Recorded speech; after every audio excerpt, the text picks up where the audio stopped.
Hi, my dear students. Morning to all. In the last class, we are studied about the consideration and the important elements of consideration.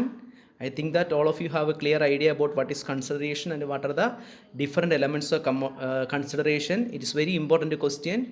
It was asked in the last few examinations as essay. Okay, ഇന്ന് നമ്മൾ discuss ചെയ്യാൻ പോകുന്നത് today we will discuss about certain agreements which is formed without consideration. നമ്മൾ പഠിക്കാൻ പോകുന്ന consideration ഒരു ഭാഗമാണ്. നമ്മൾ ഇത്രയും നേരം എന്താ പഠിച്ചത്?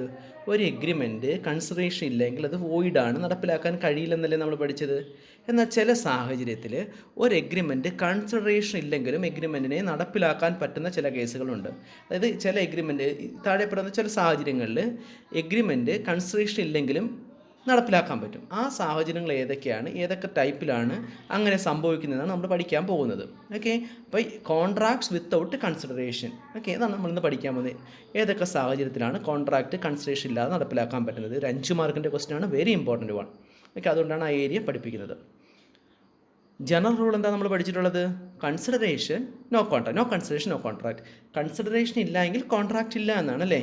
A promise without consideration is null and void.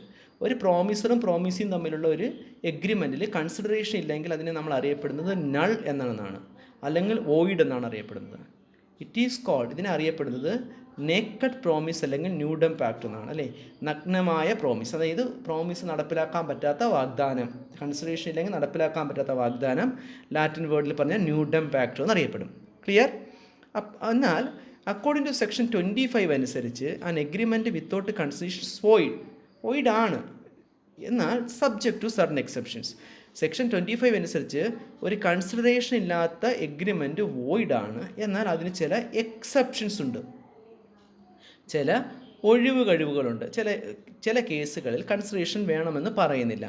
അതേതൊക്കെയാണെന്നാണ് ഒരു 5 സിറ്റുവേഷൻസ് പറയുന്നത്. ആ സിറ്റുവേഷൻസാണ് നമ്മളിന്ന് പഠിക്കാൻ പോകുന്നത്. ഉദാഹരണം, example, if Y promise to pay ₹5,000 without anything in return, this constitute a bare promise and gives no right of action. നമ്മൾ നേരത്തെ പറഞ്ഞതിനെ പറ്റി, വോയിഡിനെ പറ്റി പറയുകയാണ്. ഒരു വൈ എന്നുള്ള വ്യക്തി എക്സിന് 5,000 രൂപ കൊടുക്കാമെന്ന് പറയുന്നു. പകരമായിട്ട് എക്സ് ഒന്നും റിട്ടേൺ ആയിട്ട് കൊടുക്കുന്നില്ല. അവിടെ എന്താ, ഇത് വെറുതെ ഉള്ളൊരു വാഗ്ദാനമാണ്, അതിന് ഒരു റൈറ്റ് ഓഫ് ആക്ഷനും ഇല്ല, അത് വോയിഡ് തന്നെയാണ്.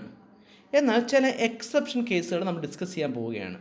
The following are the exception to the general rule no consideration no contract.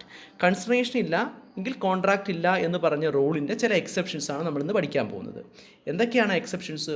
First exception, promise made on account of natural love and affection. Section 25(1). Section 25(1) അനുസരിച്ചാണ് എക്സെപ്ഷൻസ് പറയുന്നത്. ആ എക്സെപ്ഷൻസിനകത്ത് ഒന്നാമത്തെ കാര്യം, ഒരു promise natural love and affection പ്രകാരം ഉള്ളതാണെങ്കിൽ അവിടെ consideration വേണമെന്നില്ല. ഞാൻ ഉദാഹരണം സിമ്പിൾ പറഞ്ഞേ, ഒരച്ഛൻ്റെ സ്വത്ത് മക്കൾക്ക് വീതിച്ചു കൊടുക്കുന്നു. വാലിഡാണോ? വാലിഡാണല്ലേ. ഇൻഹെറിറ്റഡ് ആയിട്ടുള്ള പ്രോപ്പർട്ടി കിട്ടുന്നുണ്ട്. പകരം നിങ്ങൾ എന്തെങ്കിലും കൊടുക്കുന്നുണ്ടോ തിരിച്ച്?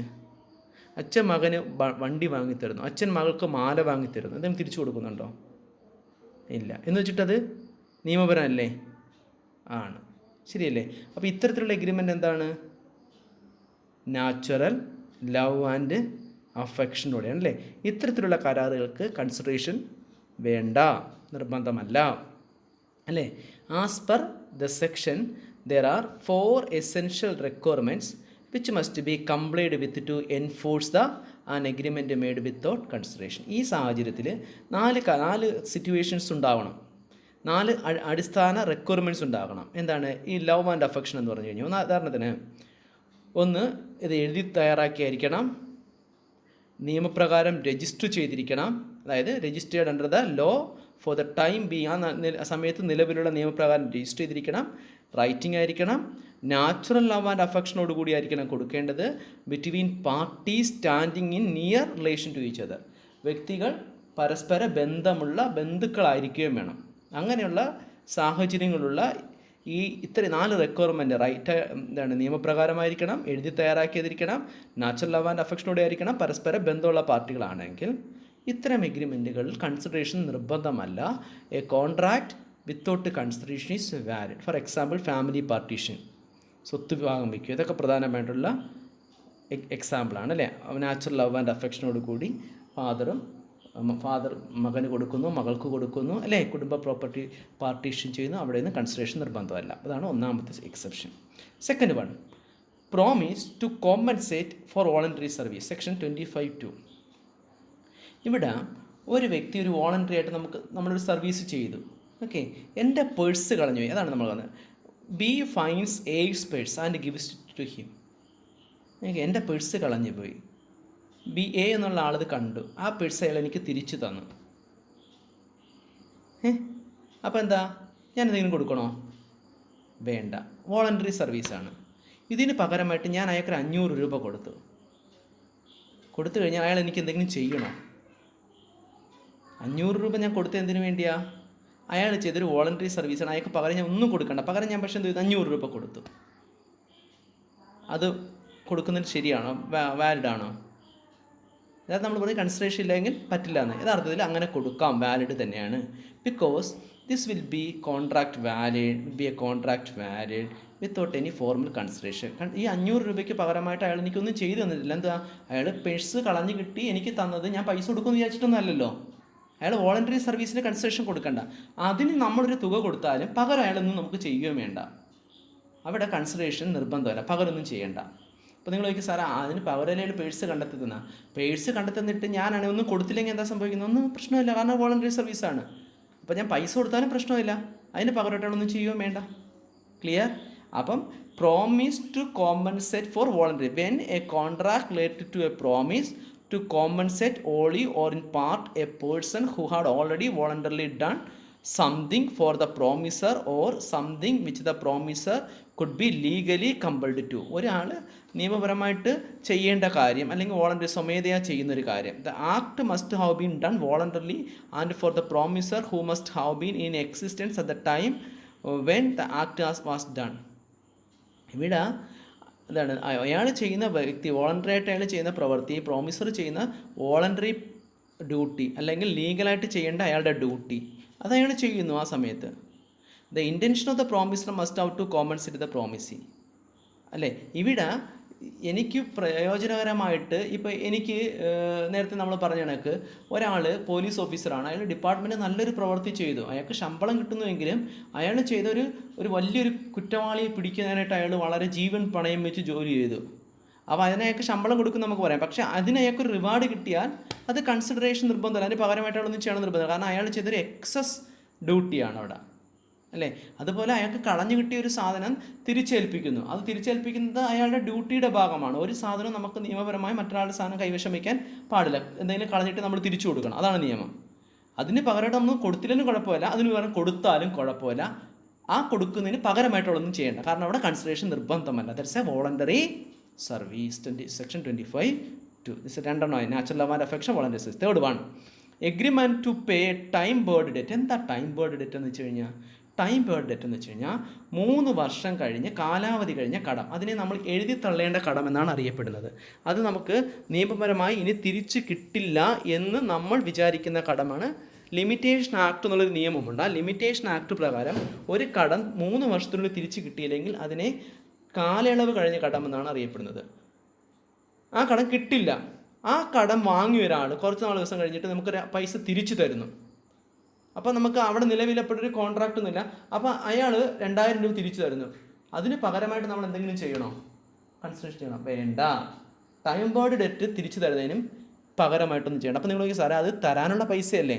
എടോ, തരാനുള്ള പൈസയാണ്, പക്ഷേ അതിൻ്റെ കാലയളവ് കഴിഞ്ഞപ്പം ആ കോൺട്രാക്റ്റേ തീർന്നു. 3 വർഷമായപ്പോൾ അതിന് ലീഗലി അവസാനിച്ചു, പിന്നെ അയാൾ കിട്ടില്ല. അത് കഴിഞ്ഞിട്ടാണ് ഇയാൾ തിരിച്ചു കൊണ്ട് തരുന്നതെങ്കിൽ അത് നമുക്ക് പകരമായിട്ട് നമ്മളൊന്നും ചെയ്യേണ്ട കാര്യമില്ല, അത് വാങ്ങി വെച്ചാൽ മതി. അവിടെ കൺസിഡറേഷൻ പകരം ചെയ്യേണ്ട കാര്യമില്ല. A promise by a debtor to pay a time barred debt, കാലയളവ് കഴിഞ്ഞ കടം, is enforceable provide it is made in writing and is signed by the debtor or by his agent authorised in that behalf. ഡെറ്ററോ അയാളുടെ ഏജൻറ്റോ അയാൾ ഏർപ്പെടുത്തിയ ആളോ sign ചെയ്ത് കാലയളവ് കഴിഞ്ഞ വാങ്ങിയ കടം തിരിച്ചു തരുന്നു.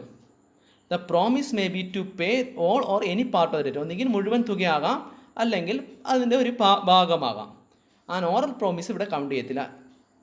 To pay the time barred it is not enforceable. ഇവിടെ ഉദാഹരണത്തിന് എ ബിക്ക് 2000 രൂപ കൊടുക്കാനുണ്ട്. അത് ലിമിറ്റേഷൻ ആക്ട് പ്രകാരം അതിൻ്റെ കാലയളവ് കഴിഞ്ഞു.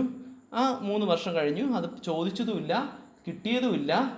ആ കാലയളവ് കഴിയുകയും ചെയ്തു. കുറച്ച് ദിവസം കഴിഞ്ഞപ്പോൾ എ എന്ത് ചെയ്തൊരു റിട്ടേൺ ആയിട്ടുള്ളൊരു പ്രോമിസ് ചെയ്തിട്ട് 1000 രൂപ കൊടുക്കാമെന്ന് സമ്മതിച്ചു. ആ കടത്തിന് വരം 2000 വരെ 1000 രൂപ കൊടുക്കാമെന്ന് പറഞ്ഞു. അപ്പോൾ 1000 രൂപ കൊടുക്കാവുന്നതിന് പകരമായിട്ട് ബി എന്തെങ്കിലും കൊടുക്കണോ?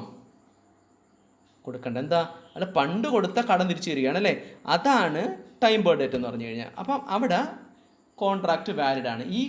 ഇപ്പം നൽകാമെന്ന് പറഞ്ഞ തുകയ്ക്ക് പകരമായിട്ടൊന്നും ചെയ്യണമെന്ന് നിർബന്ധമില്ല. ക്ലിയർ? അപ്പോൾ agreement to pay time barred debt under section 25(3).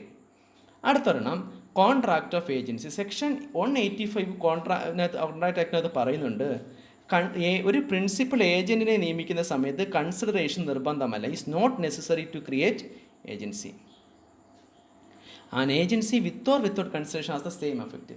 ഒരു പ്രിൻസിപ്പളിന് പകരം ജോലി ചെയ്യാനാണ് ഏജൻറ്റിനെ വെക്കുന്നത്.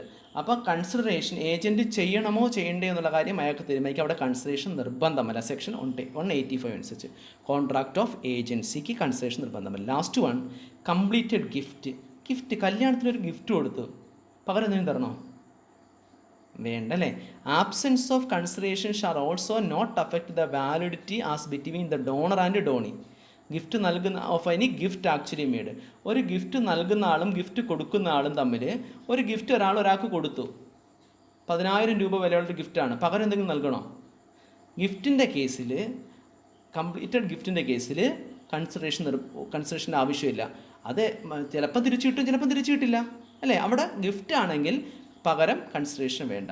Thus gift once made cannot be recovered on the ground of absence of consideration.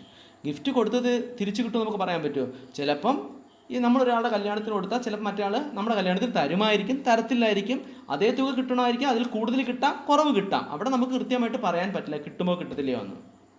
ശരിയല്ലേ? അപ്പോൾ ഇവിടെ കൺസിഡറേഷൻ്റെ കേസിൽ, കംപ്ലീറ്റഡ് ഗിഫ്റ്റിൻ്റെ കേസിൽ കൺസിഡറേഷൻ ഉണ്ടാകുമെന്ന് പറയേണ്ട കാര്യമില്ല, നിർബന്ധമല്ല. ഈ 5 സാഹചര്യമാണ് കൺസിഡറേഷൻ. എന്തൊക്കെയാണ് നമ്മൾ പഠിച്ചത്? Natural love and affection, voluntary സർവീസിന് കൊടുക്കുന്ന പ്രതിഫലം, കാലയളവ് കഴിഞ്ഞ കടം, agency, completed gift. Okay, these are about the 5 exception to the rule no contract no consideration. No consideration no contract. Consideration ഇല്ലെങ്കിൽ കോൺട്രാക്റ്റ് ഇല്ല എന്ന് പറഞ്ഞ റൂളിൻ്റെ 5 എക്സെപ്ഷനാണ് പഠിച്ചത്. It's very important question. 5 മാർക്കിന് പരീക്ഷയിൽ ചോദിക്കും. നല്ലതുപോലെ പഠിക്കുക. എന്തെങ്കിലും സംശയം ഉണ്ടെങ്കിൽ ചോദിക്കുക. വീട്ടിൽ സേഫായിട്ടിരിക്കുക. Thank you for your patient listening. Thank you all. Thank you very much.